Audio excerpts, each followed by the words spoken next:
Pernah kepikiran nggak sih, apalagi buat Anda yang mungkin PNS atau punya keluarga yang abdi negara, soal rumah dinas itu?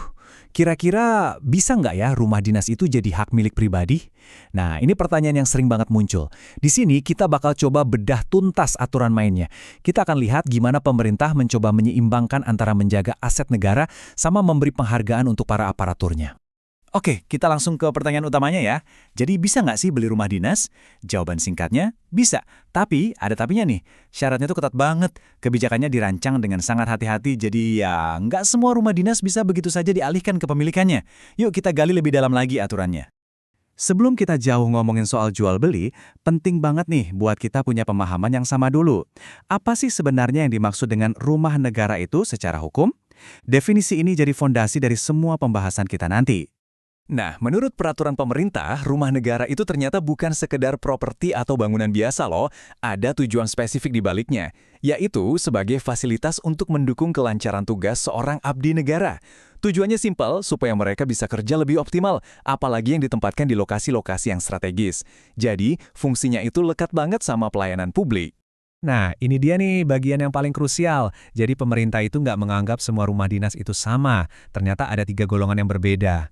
Klasifikasi ini sebenarnya cerminan dari strategi pemerintah dalam mengelola aset negara untuk jangka panjang. Coba kita bedah satu-satu ya tabel ini. Pertama ada golongan I, ini rumah yang nempel banget sama jabatan.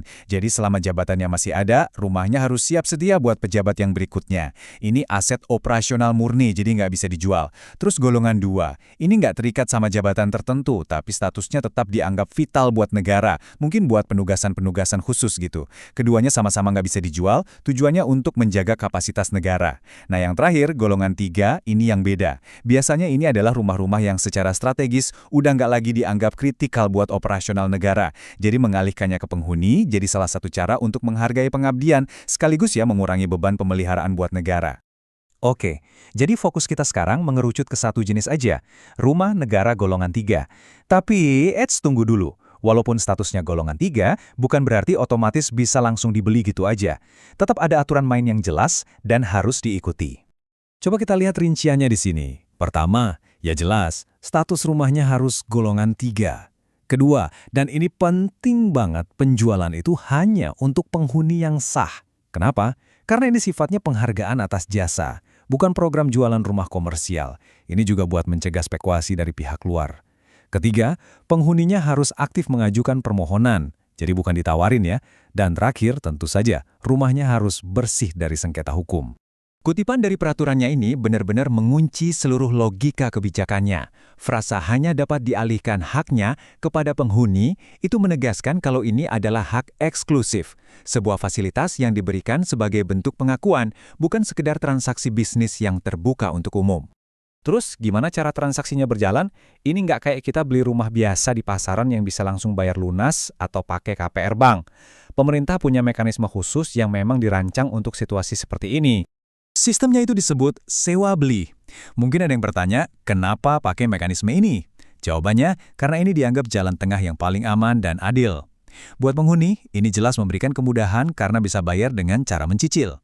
Sementara buat negara, ini memastikan ada pemasukan yang jelas dan teratur sebelum asetnya dilepaskan sepenuhnya. Nah, prosesnya bisa kita ringkas jadi 3 langkah utama. Semua dimulai dari inisiatif penghuni yang mengajukan permohonan. Kalau permohonannya disetujui, baru deh masuk ke tahap perjanjian sewa beli dan cicilan pembayarannya pun dimulai.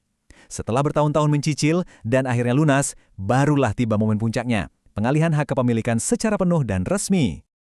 Seperti biasa ya, kalau urusan pemerintahan pasti ada pembagian perannya yang jelas. Untuk proses pengalihan hak rumah negara ini, ada 2 kementerian yang jadi pemain utamanya. Kalau kita paham peran masing-masing, kita jadi bisa melihat alur besarnya. Di sini kita bisa lihat ada yang namanya pengguna barang, dalam hal ini Kementerian Pekerjaan Umum. Merekalah yang ngurusin administrasi sehari-hari dan memproses permohonan dari penghuni. Tapi ada juga pengelola barang, yaitu Menteri Keuangan. Ini sistem check and balance-nya. Menteri Keuangan bertugas memastikan pelepasan aset ini sudah sesuai dengan kebijakan pengelolaan kekayaan negara secara keseluruhan. Jadi nggak ada aset strategis yang lepas gitu aja tanpa pengawasan dari pusat. Jadi biar gampang, bayanginnya begini. Proses administrasi Anda, surat menyurat, itu semua urusannya ada di Kementerian Pekerjaan Umum. Tapi, lampu hijau finalnya, stempel persetujuan akhirnya, itu ada di tangan Kementerian Keuangan. Sinergi antara keduanya ini jadi kunci supaya prosesnya bisa berjalan lancar. Jadi, itulah aturan main di baliknya. Rumah dinas ternyata memang bisa dibeli, tapi ada syaratnya. Hanya golongan 3, hanya oleh penghuninya, lewat sistem sewa-beli, dan harus dapat persetujuan dari pengelola aset negara. Sekarang, setelah kita tahu kenapa kebijakannya dirancang seperti ini, coba deh kita pikirin bareng-bareng. Menurut Anda, gimana kebijakan yang mencoba menyeimbangkan antara penghargaan dan pengelolaan aset ini akan membentuk masa depan aset publik dan isu perumahan di Indonesia? Sebuah pemikiran yang menarik untuk kita diskusikan lebih lanjut. Sampai jumpa di ulasan berikutnya.